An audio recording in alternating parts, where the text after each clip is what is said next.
We are in, I can call state of emergency in power sector for the country. You know that the season is very hot at the moment, and when you have a hot season, the need for power becomes so essential. And unfortunately, we don't have power. The excuse that was given by the power generating company or distribution company is that because the dams are dry, the hydropower could not, it's not enough. Therefore, there is shortage of generation, and so there is shortage of distribution. But unfortunately, like adding salt to injury, you now have increase in diesel price. And I can say authoritatively that if care is not taken this year, there will be a lot of casualty in businesses that are planning to fold up. Because if you don't have power, you cannot operate. And I'll give you an example. We run an entity where you cannot operate without having the air conditioner on, and there is a limit to the capacity of solar that you can put in place to get the ACs on. Now, and then it means that if there is no light, you have to put on a 100 kVA generator. Now, diesel price is at large at the moment, and the blind is aware, the deaf is even aware of what is going on. And so what I can say is that every business now that has to depend on generator, the profit have been wiped off with diesel cost. The capital is also being wiped off with diesel cost. And so if the government do not do something as a matter of urgency, there's going to be crisis, and that is going to lead to unemployment in the country. Even as I speak with you, in where you are now, there is no power supply. A small generator is on, right? So, and this you'll find all around the country. So that's why I say there is a state of emergency in the power sector. And I'm sad that between 1999 and now, we still have not been able to solve power problem. Look, without power, there cannot be development. And without industrialization, there cannot be employment. So we can keep telling stories, speaking grammar, talking about SDG, MDG, talking about different goals for the millennium. But if you don't address power, you are joking. And so when you look at other countries where relatively there is employment, there is ease of doing business, power is number one. And before you even go to talk about security, one of the things that you find out is that if there is power, security is addressed to an extent. Because if your environment is well lit, you find out that where there is no darkness, crime is minimized. So, a lot of problem. And I don't know how hospitals will run without power. I don't know how supermarkets will run without power. I don't know how schools will run, courts, name it. Everybody without power, you can't run. And like I know, I listened to the head of one organization, and he was saying that every month they spend so much millions in buying diesel. I spoke to somebody recently, and he said to me that the diesel cost in their company is 10 million every week, not every month. And this is a company that is creating employment. They are into aluminium work. They melt so many waste materials, and then they end up producing all these things you have for your windows. And the man told me by himself, the MD, that their bill on weekly basis is about 10 million for diesel. Now, so even when you have the power, you do not have three-phase supply that can power certain machine.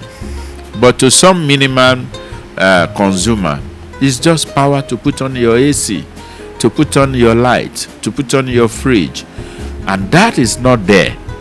Now, how do you expect organizations that have co-rooms and others, if you don't power, the whole thing will get destroyed?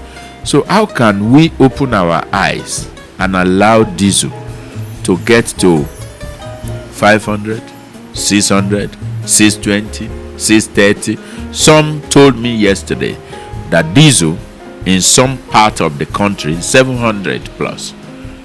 Now, what is accounting for this? It's purely on seriousness on our part. Like I used to say, how can you desire to drink orange juice and then you have plantation for orange, and then you take your orange after harvest and you send it to China, you send it to Amsterdam, you send it to other places and ask them to please extract the juice for you and then sell the juice back to you? So if you have crude oil as a country and you have to import the finished product, there's a problem. The automotive gas oil, AGO, which is called diesel, is something that almost all factories depend on, and we are importing. Now, what I would say is that, are you going to blame the people that are importing? No. Their cost is made up of interest rate. How much is bank lending money in Nigeria? Interest rate ranges even from 20, 25 to 30% per annum. So if you trade with 100 million in a year, the bank is going to collect 30 million naira from you. What is your profit?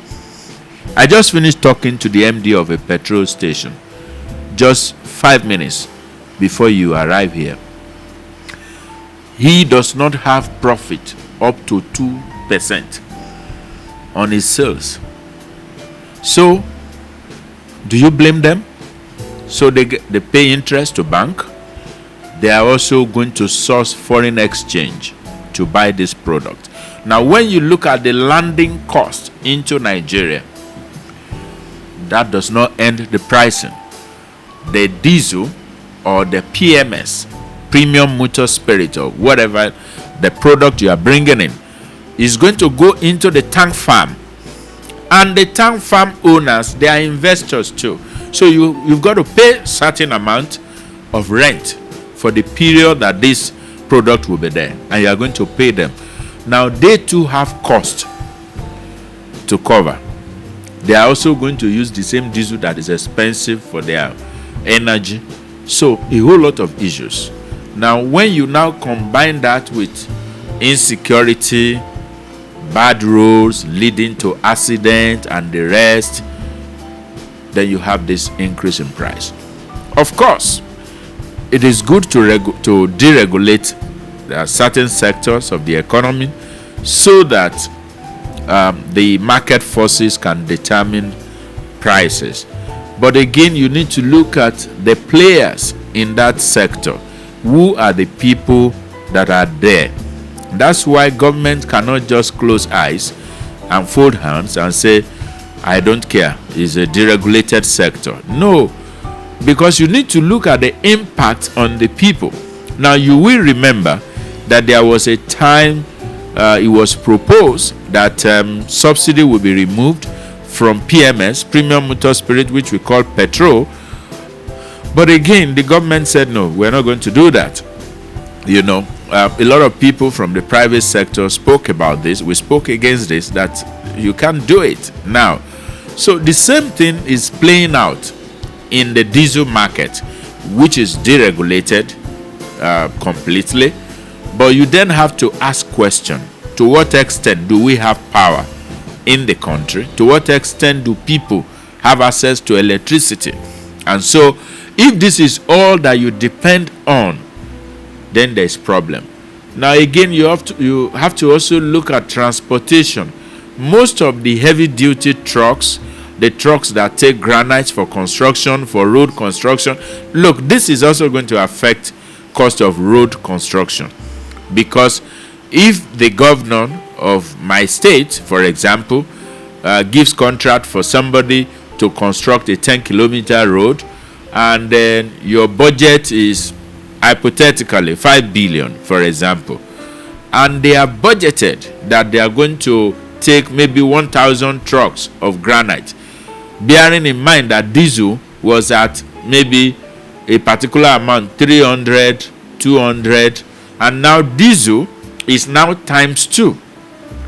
So there's no way they will not ask for variation. And then government is also going to be looking for money at all costs. So is it that the government says, sorry, we will not be able to do 10 kilometers anymore, we're going to do 5 kilometers, or the government now go all out and begin to act aggressively to get taxes from people, then you create enmity, you create tension in the system. So this is interwoven, and the multiplier effect is so long that we may not even be able to unloose the whole thing. So many things are involved. And if you ask anybody that is operating in Nigeria today, the major crisis that we have is power. Look, there is hardly even church cannot hold service without generator. So that's church. Because if you try to rely on electricity during service, maybe you are worshiping God, everybody is dancing, suddenly you just notice that you will not hear the choir anymore.